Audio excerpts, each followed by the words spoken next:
Good morning, everybody. It's an honor and a privilege to introduce Mayor Rudy Giuliani.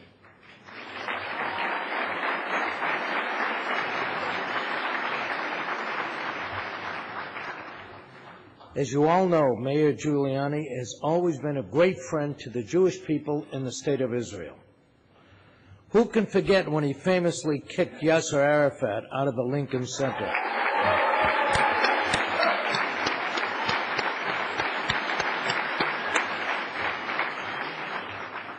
Remember, this was a time when the Clinton White House was embracing the terrorist as a peacemaker, and Arafat basked in the glow of the Nobel Peace Prize.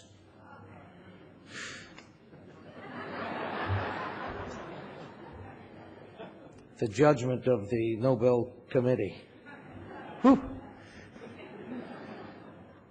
Mayor Giuliani was roundly criticized by the Clintons, the State Department, and all the usual suspects. But Mayor Giuliani didn't look down. Instead, he didn't back down. Instead, he stated, if I had the discretion, I would not invite Yasser Arafat to anything, anywhere, anytime, any place.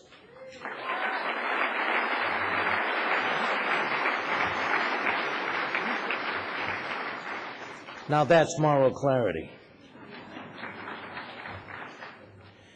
Time after time, Mayor Giuliani not only said the right things about Israel, which is easy to do, but he took the right actions as well. Who can forget the moment when he returned a $10 million check from Saudi Prince Alawid, who tried to link the attacks of 9/11 to the Palestinians?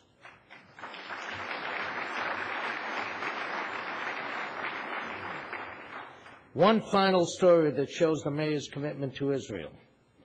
In 1996, after a set of horrific terrorist attacks on Israel, Mayor Giuliani called the then mayor of Jerusalem, Ehud Olmert, and said, "What can I do? Tell me."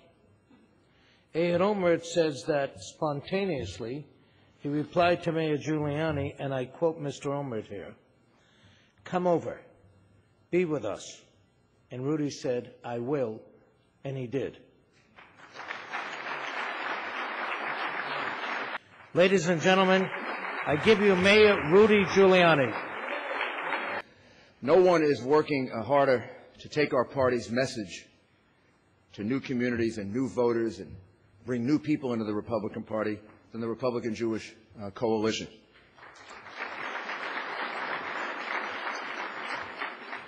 If any group stands for the spirit that our party needs this year and next year, it's the RJC. A lot of you are the first Republicans in your families. Right? Am I right? I remember the moment that I knew Ronald Reagan was going to be President of the United States. I remember it. I was at a bar mitzvah reception in Manhattan. I went to the bar mitzvah in the synagogue, and then I went to the reception. The table was filled with people that lived in Manhattan, East Side, West Side. This is the 1980s. This is before the Republican Jewish Coalition did all its good work. So you would think most of the Jewish community, overwhelmingly Democrat. I'm sitting at the table, one after one, everybody's talking about voting for Ronald Reagan. This is in New York, in Manhattan. This is a city Abraham Lincoln didn't carry.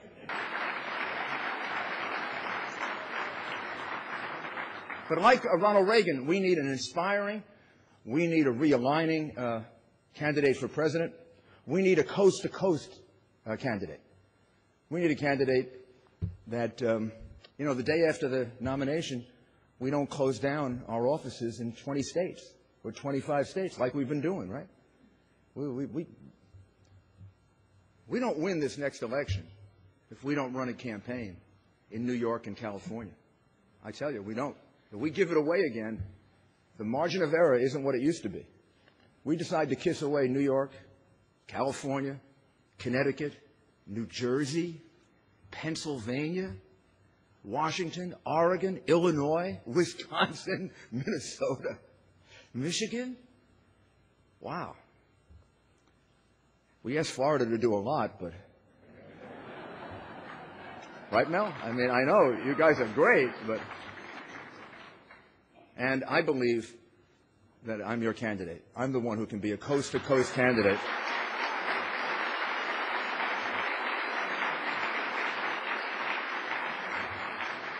And I'm honored to stand with the Republican-Jewish coalition. Let's talk a bit about Iran. Now Iran, this nation that's been a rogue, or run by a rogue regime now for several decades, is assisting terrorists who are killing American troops. We've seen what Iran will do with ordinary weapons. If I'm President of the United States, I guarantee you we will never find out what they will do if they get nuclear weapons, because they're not going to get nuclear weapons. The reason I come to the conclusion that I do about Iran is not out of any desire to ever have to use American military power. I think anybody who wants to be President of the United States would say a prayer at the beginning that you would never have to use American military power. But a President of the United States can't hesitate to do that if it's in the best interest of the United States.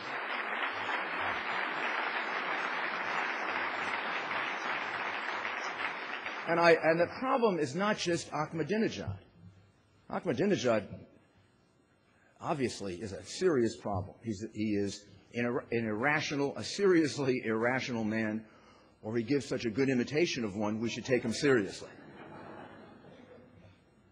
But the reality is it's the regime. Ahmadinejad could change tomorrow, and Iran is going to constitute the same threat unless there is a total change of regime in Iran.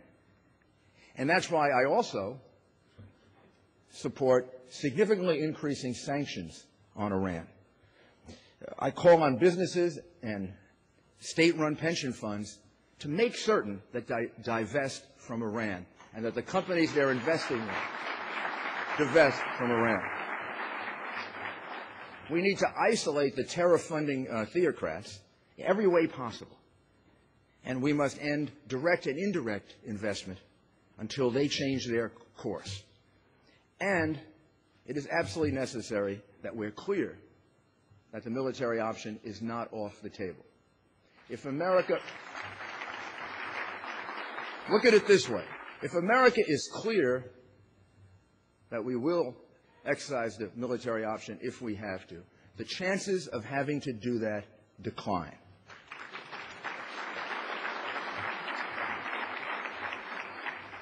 Remember the 1970s. It's a very big lesson for me, and I think it's a very big lesson for any future president in dealing with the theocrats in Iran, the Islamic terrorists. The theocrats and the regime in Iran, right after they came into power, slaughtered hundreds of thousands, maybe more people. And then they took American hostages. They held the hostages for 444 days. They tortured them, they humiliated them, and they embarrassed America. They released those hostages in 1 hour. Not a day, 1 hour. The 1 hour in which they released him was the 1 hour in which Ronald Reagan, in this city, put his hand on the Bible, raised his hand, and took the oath of office to preserve, protect, and defend the Constitution of the United States.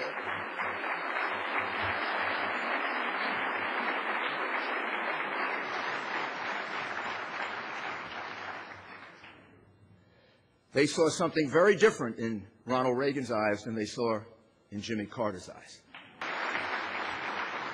And I believe we're the ones that really want peace in the Middle East. Real peace. What it really means. Peace has to be based on realism, not romance.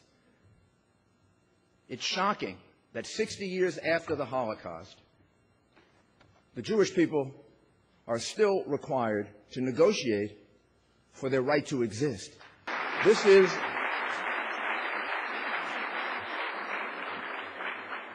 the great fallacy in this now very strong democratic desire to negotiate, negotiate, negotiate, and negotiate. You've got to know with whom to negotiate and with whom you should not negotiate. When Barack Obama a couple of months ago said that he would invite Ahmadinejad, Assad, Castro, and Chavez, did I miss somebody?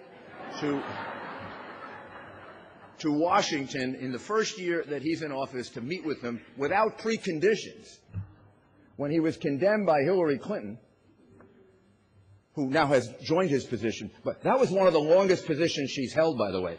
She held that one for 2 months. That one she had for 2 months.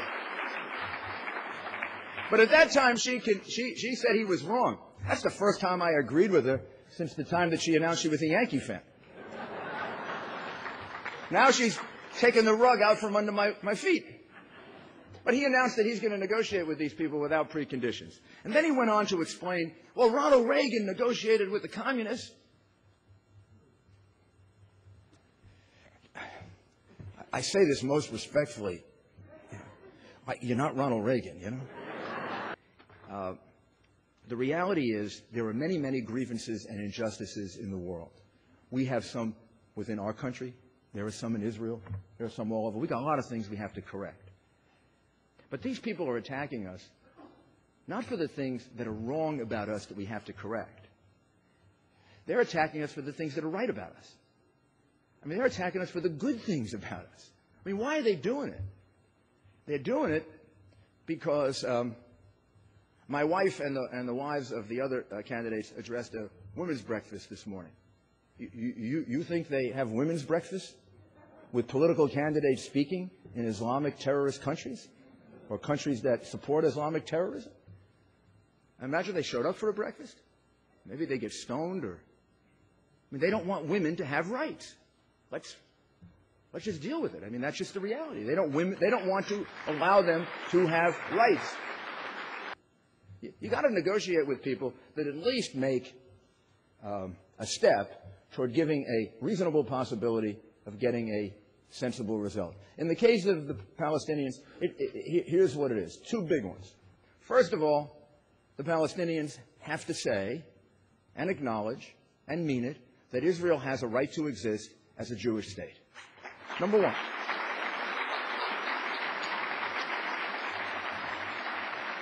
Because Israel's already negotiated its existence. That negotiation happened a long time ago, and that's over. And they just got to kind of move on. Second, they have to be willing to say, we forsake terrorism, and we're going to help to reduce and eliminate terrorism, and they need to show their good faith by that condition remaining that way for some period of time. If we do something wrong and the Democrats do something wrong, ours is a 5-day story, theirs is a 1-day story. That's just the reality of it. Grow up, deal with it, that's it, and it makes us better. It means we have to communicate better. It means we have to communicate more effectively. It means we've got to get right to the people and get them to get our message. And I'm the one who's had to do that under fire. And I've proven that I can get results doing that. And that's why I believe I should be your nominee.